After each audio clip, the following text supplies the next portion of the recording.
Okay. Hello, everyone. Welcome to our regular get-together when we chat to some incredible humans. For those of you who don't know me or who need a refresher or just like to listen to me making noise out of my face, my name's Heidi Mavir. I am the founder of EOTAS Matters and EHCP Matters. I work in the field of Zen advocacy, supporting parents and carers in neurodivergent households who need to unlock provision for their children and young people, particularly through the EHCP process in England. I'm autistic ADHD, late diagnosed. For anyone watching who needs a visual description, I'm in my bed. I'm also a chronic fatigue sufferer and I'm in the middle of a crash. So welcome to my bedroom. I've got shoulder-length dark hair with blonde halo on the front and I'm wearing dark ring glasses and a very sexy grey dressing gown. And my guest today is Jenn Wilson. Jenn and I go back a long way, so I'm really pleased that Jenn's here. I'm going to let Jenn introduce themselves and tell you a little bit about themselves and give a visual description of themselves. Over to you, my lovely. Hi, I'm Jenn. My pronouns are they, them. I am in my early 50s. I think I look all right for my years. I've got purple glasses on and a black t-shirt, and my hair is yellow and orange and short and odd. And I am very irregular. This week it's that colour. Yeah, this week it's that colour.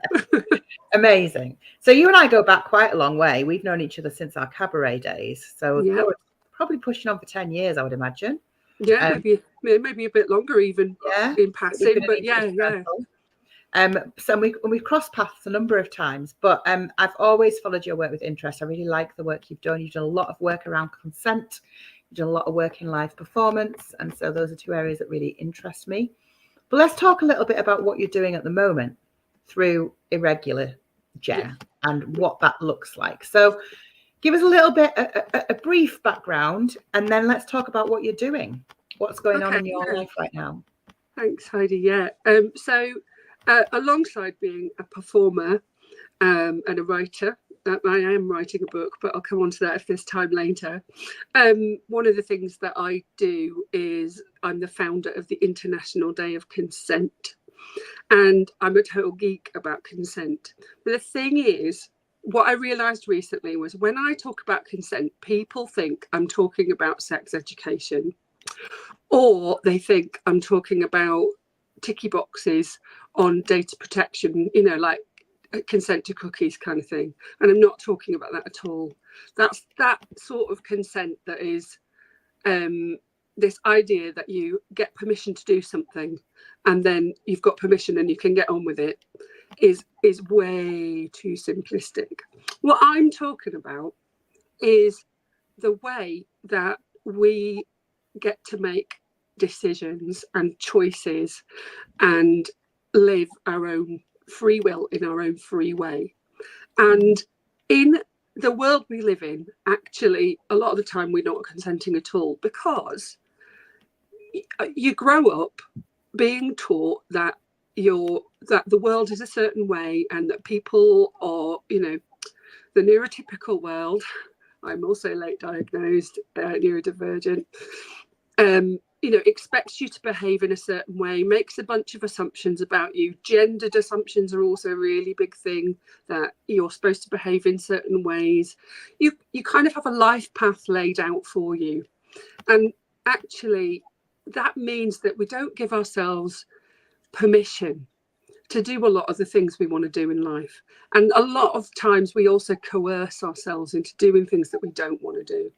Masking is a big part of that if you're neurodivergent, but also regardless of whether you're neurospicy or not, we all find ourselves in situations where we're going, I should do this, I have to do that, I must do the other, and not actually really doing what we want in life. Mm-hmm. So I've stopped sort of leading with this being about consent, although it is.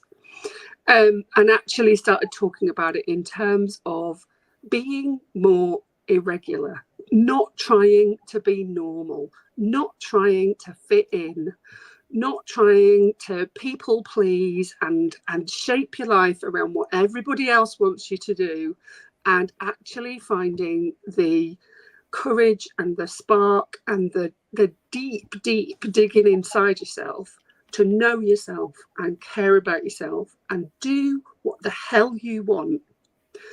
And that's what the work's really about. Is about encouraging and enabling people to break out of those mainstream, stuck in a rut, burnt out, overwhelmed states, and to support them to really explore their personal rebellion. Like, who are you when you stop trying to live up to everybody else's expectations? Yeah, I love that.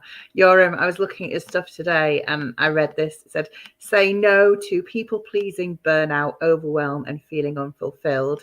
Say yes to bold boundaries, rebellious spark, and refreshed inspiration. And I was like, yes, Jen, yes, I'm here for it.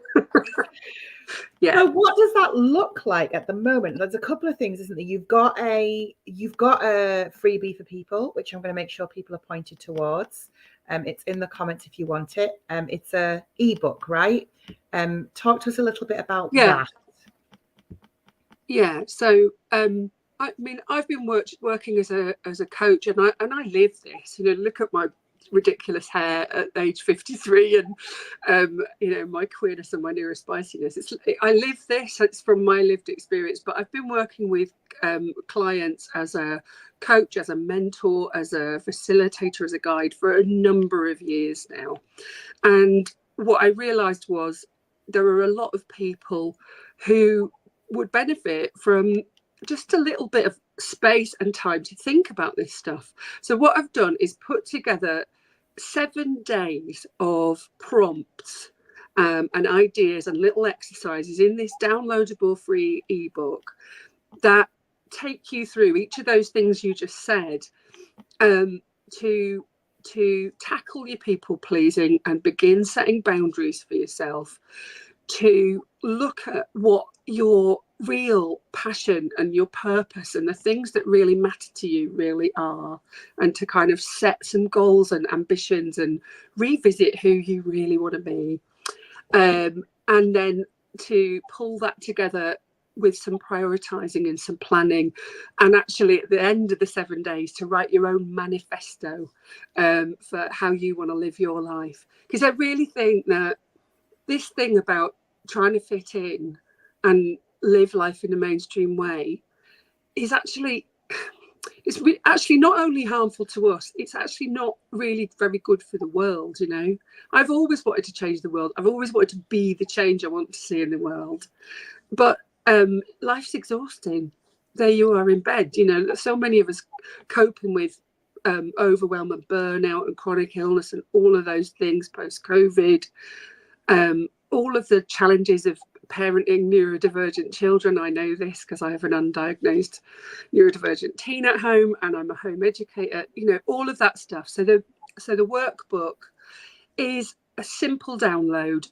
It's called a 7-day do-it-yourself reboot, but you don't have to do it in 7 days. You can do it in however long you want to. And it's just some prompts that might be useful to help people to sort of start that journey if they can't, you know, they haven't got the time, or they're not sure that they want to go down a kind of coaching route and do a huge amount of self-development work at the moment. It's just a little bit of a taste of that. Great one to do in the summer holidays as well. Yeah, nice piece of reflection, because I think most of us know, like, we've got an idea that we do need to stop being people pleasers, and we do need to set clear boundaries. But lots of us, neurodivergent people especially, don't even know where to start with that. Like, we're like, yeah, that would be lovely if someone had actually ever given me permission or shown me what that looks like. So that's what your work is rooted in, right? Like this, it's a rebellious act, right? It's an act of anarchy. Organized anarchy. My work, you know, I call myself irregular, Jen, and I called myself irregular way before I knew I was neurodivergent, way before I knew I was genderqueer. You know, I knew I was irregular before I knew those things about myself, because I knew that this world was not a world that I just naturally fit into. And I spent decades trying to fit in, trying to be normal, doing all of the things that were expected of me and trying to please other people. And it made me miserable and it made me unwell. Yeah. And I really think that when I started to stop, when I started to go, hang on a minute, I can't pour from an empty cup. That's the great expression for people pleasing. I've got to look after me or I can't help anyone else. It's like that oxygen mask on the airplane. You can't save the person next to you if you've suffocated. You have to put your mask on, sort yourself out, and then you can start helping everybody else. And why is that important for you personally? What's that about? For me, it's how we change the world. Actually masking and trying to fit in and blending into the background means that nothing changes. That those of us who are a little bit maverick, a little bit different, a little bit irregular, whether we're wired that way or whether we just are because that's our personality, if we try to blend in, then nothing changes. And actually, the more we show up and connect with each other and support each other, the more we actually start to become the change we want to see in the world. The more we can shout, hey, hang on a minute, that's not okay.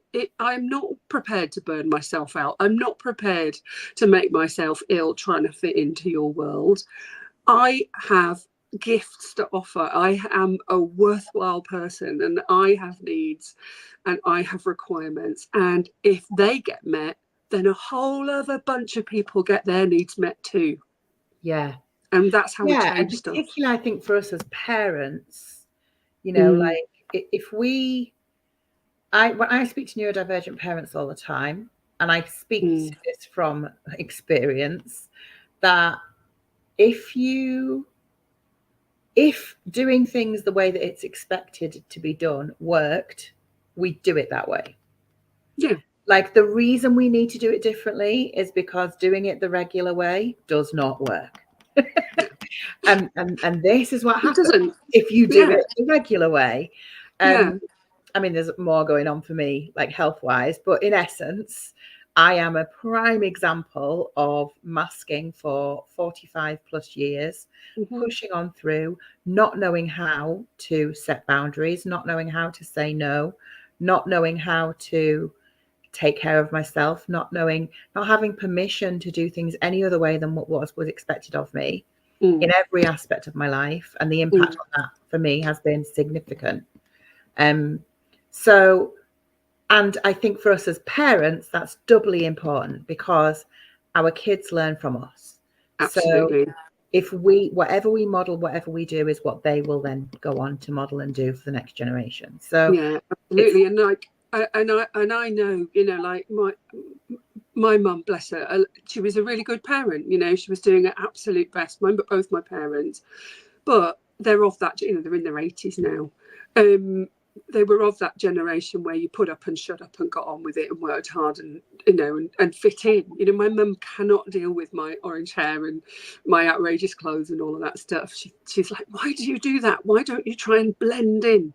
Well, actually, also, you'll know this, because I'm 6'1", I was never going to blend in. My mum's tall too. I don't know why she thinks she's going to blend in, but wearing beige is not going to, make me comfortable. You know what I'm saying? And neither will it make my daughter feel safe or accepted or like the world is made for people like her, people like us, if I just put up with it and mask and hide. The more I'm me, the more I'm an embarrassing, loud, performing as a drag queen, sometimes eccentric, wild individual, the more she feels able to just be herself and really express herself and be who she is.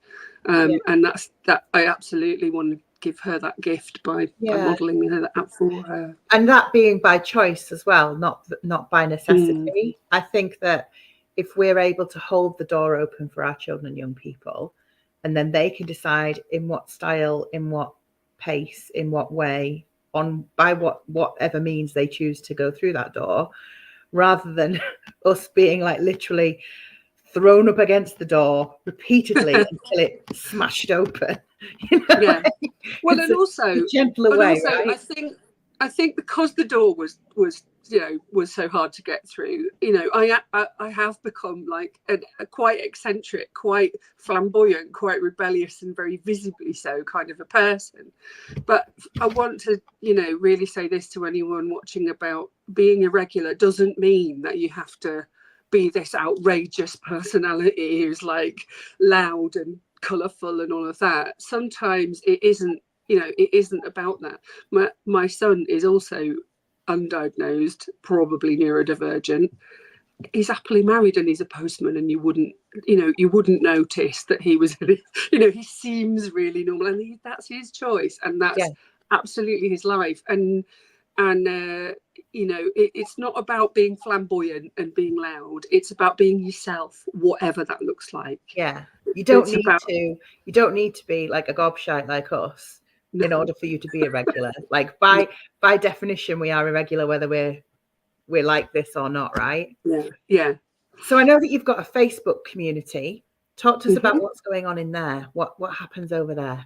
Yeah, it's called Be More Irregular, because that's my invitation to everyone. Be a little bit more irregular. In the Facebook group, it's a growing community of people that want to explore these ideas that I'm talking about.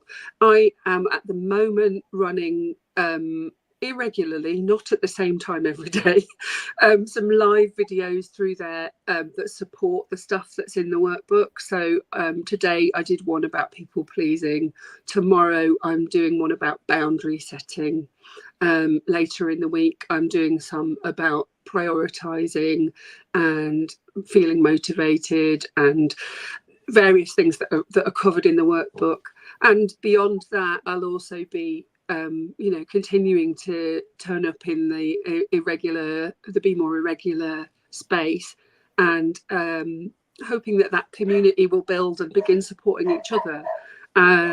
Because actually I think as irregular people, we are all unique and different. And if we can model a community where we value and accept and celebrate all of those differences, that's the world I want to live in. So Be More Irregular is like a little tiny microcosm of the world I want to live in.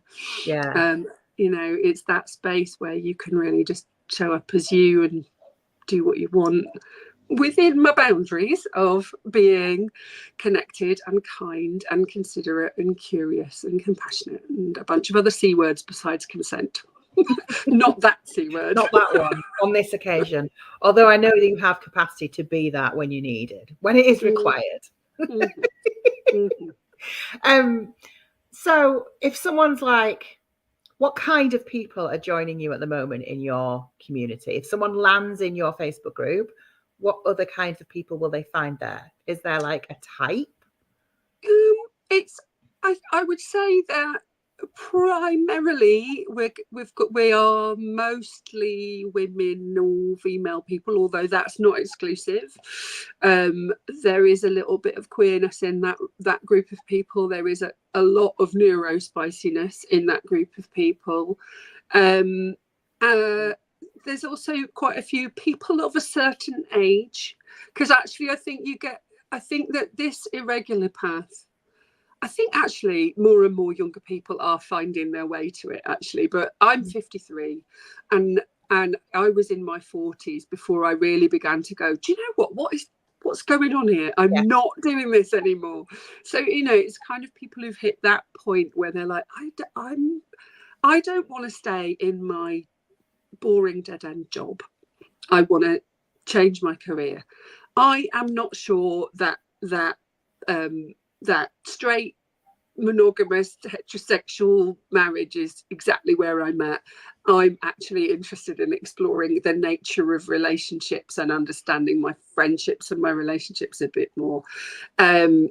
People who are neurodivergent, especially people who are late diagnosed neurodivergent and who are kind of like coming, or people who aren't actually diagnosed neurodivergent, are kind of going through that, actually maybe I am kind of journey, that working out what's going on for yourself. Basically, people who are on that place where they're tired of the same old, and they're ready to try something to shake it up a little bit and get a little bit of support with that, and be encouraged to remember that sparkle that you had in your eye, and that like time that you tried on silly makeup and thought you were a rebel in your bedroom when you were a teenager, or leafleted something because you were angry about it, or whatever it was that you used to have as a slightly rebellious spirit, and that you are thinking, yeah, actually it's time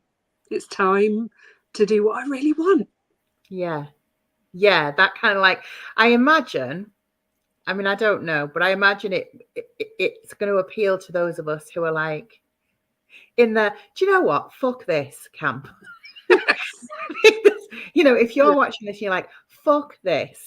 Yeah. Then I got no more fucks to give. That one, yeah, that one.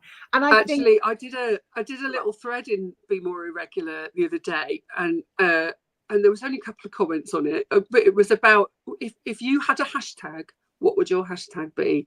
And yours was Sweary McSwearface or something, wasn't it? Potty mouth, that was it. Shite. Yeah. But there was another one which was No More Spoons to Give, which I think is a really good, really interesting, and like, do you know what? No more of that. Yeah. I'm done. I'm looking after me from now on. Yeah. I love that. So you've got your Facebook community and your ebook. I know that we were talking about this a little earlier on, you will have some capacity for some one-to-one coaching coming up, but nothing currently. So if people want to come and find you, the way to do that is to go and follow you on the socials, get in your Facebook community, and get to grips with some of your philosophies, right? Some of the stuff that's in your ebook, because you're all together in that community unpicking some of what that means, and it will mean different things for different people, right? Yeah, absolutely. And if you're in that community, or you start following me on Insta or on Facebook or wherever you are, you'll get more of a flavour of me and what I'm about. And you will also get to hear, if you're paying attention, when I do open up one-to-one coaching slots. I don't open them up often because I don't like to work with more than 2 or 3 people at a time. Yeah. Because I really want to hold space really, really well for people. Yeah. And the thing that I'm going to be opening up in a few weeks is going to be some special one-off, one-to-one kind of reboot coaching sessions that, like, because a downloadable ebook's great, it is useful, please do have it, it's free, but for some people that's just going to like raise some questions and some ideas, and maybe you're going to want a little bit more support to really dig into what's coming out of that process. And so I'm going to be running 80-minute long sessions that before the session I'll ask you some questions, a little questionnaire to fill out so that I can get to know you and what you're bringing. And then we'll have an intense, supported, gentle, compassionate 80 minutes where I really listen and ask you some really careful questions to help you work out where you're at. And then afterwards, a little bit of follow-up to make sure that whatever's come out of it is something that you really can make use of. So that one-to-one kind of experience really can be life-changing. And I know that it's much, ideally we work together for 6 or 12 sessions, or one of my recent clients I worked with over 18 months of every couple of weeks, which was amazing. But not everybody can afford or can dedicate that amount of time to sort of exploring these ideas. So I want to offer these intense reboot one-to-ones so that people can really kind of, get that maverick mojo back, get that healing from the burnout on its way, get some real clues how to really break those old habits of people pleasing and really start to make a change in your life. And as someone who's spent time in your company and who has benefited from your wisdom, I can say that, being around you and your energy and hearing you speak about things, like, for me personally, I've benefited from that. Like some of the stuff that way back when Jenn helped me with an Arts Council grant application. And on the back of that, and not least because of Jenn's wisdom and guidance, we were the first ever burlesque weekender to get Arts Council funding. So they know what they're talking about. Like, you know, I know like, and it can be in any aspect. I think the thing that you're really good at is you're an excellent coach. I've worked with you and I've seen the way you eke out the detail of things with people, and that framing of like, this is a place where you come and you can basically throw it all on the floor and see what you want to pick up again. And I like that you like those, make those kind of like chaotic, anarchist, but also like not just chaos for chaos's sake, like kind of part of the process, and then be like, okay, so it's all great that we've come in here and dumped all our crap on the floor, but what are we going to do with it now? And I like your approach to that. I've seen that in firsthand. So yeah, absolutely. And it means that I can, you know, with my coaching one-off sessions, sometimes they're with people in a relationship, you know, and it's sitting down with two people and going, okay, let's throw that around for a period of time. Or it can be about a specific thing like a change of career direction or something around your parenting, for example, rather than a whole life thing. Or it can equally be a whole life thing. I'm you know, it is about, it's not about me telling you how to be or telling you what to do. Although if I've got some insight or wisdom and experience, I will offer you that. It's about me supporting you to work out what you want and what you're going to do about it. Because in one-off session, I'm not going to be there to hold your hand while you do all of the things. You're going to be there, Heidi, to hold their hand if they're going through, you know, the EOTAS process and all that kind of thing. That's not what I'm doing. I am there, you know, in the group and in ongoing kind of group support. But the one-to-one thing, I'm there to go, right, let's get you into a place where you can do this. Put a gentle run into their ass. Yeah, it's a little bit of challenge, a little bit of curiosity, sometimes a little bit of laughter and fun. Yeah. Sometimes it can bring up really big stuff and grief and things. I'm trauma informed, mental health first aid, all of that sort of stuff. I'm not actually a qualified like counsellor, although my degree had sociology and psychotherapy in it, so I do know some of that science as well. But I talk about things in a much more down to earth, simple language, what's going on for you now kind of a way, rather than in a fancy ass psychotherapy kind of a way. Yeah. So we're getting some comments, people saying that your ebook is fantastic. Oh, great. I know a couple of people from your group have been downloading it from I know that. I think you were in our mailer on Friday. So for those of you who are like, this rings some bells, if you're on my mailing list, Jenn was in our mailer on Friday. So you'll have seen the link to their ebook. If you didn't click that link, make sure you click the link in this video and get yourself over to the Facebook group. I'm hanging out over there as well, because it's a great place. Like, we need more spaces where people can be curious about. It's all well and good saying, oh, be yourself. Like, if you've never been able to be yourself and that's never been safe, how do you even start with that? And I think that's what I like about the spaces that you create. It's like, okay, well, yeah, you can be yourself, but also you can have a bit of time to think about what that means if you need to. Because some of us don't know. It's made me think of a thing. I saw a little clip of Chris Packham talking about autism the other day and saying autistic people don't just think outside the box. We don't think there even is a box. And it's that you know, that's the spirit of be more irregular. It's that like, what box? That's not even the point. It's like, let's really explore. Let's really find out what's possible, because the world could be amazing and people don't know how amazing they are, and I really want to help them unlock that about themselves and really fall back in love with their lives, especially if they had a period of intense stress and overwhelm and things going on, and they're coming out the other side of that and be like, whoa, like if it's been anything like our past 6 years. I am not the person I was 6 years ago at all, pretty much in any way. So for people who have had those big life-changing experiences or are going through that now, this is the space to be with other people who are like, yeah, me too, and I'm not going to do it that way anymore. I'm not really sure what I'm going to do and how I'm going to do it differently, but I am going to do it differently. So that's the space you're creating. So thank you so much for the work that you do. I know that we'll make sure that people know about your other stuff. I know that the International Day of Consent stuff will be hammering hard and making sure people know about. But in the meantime, please do come and find Jenn.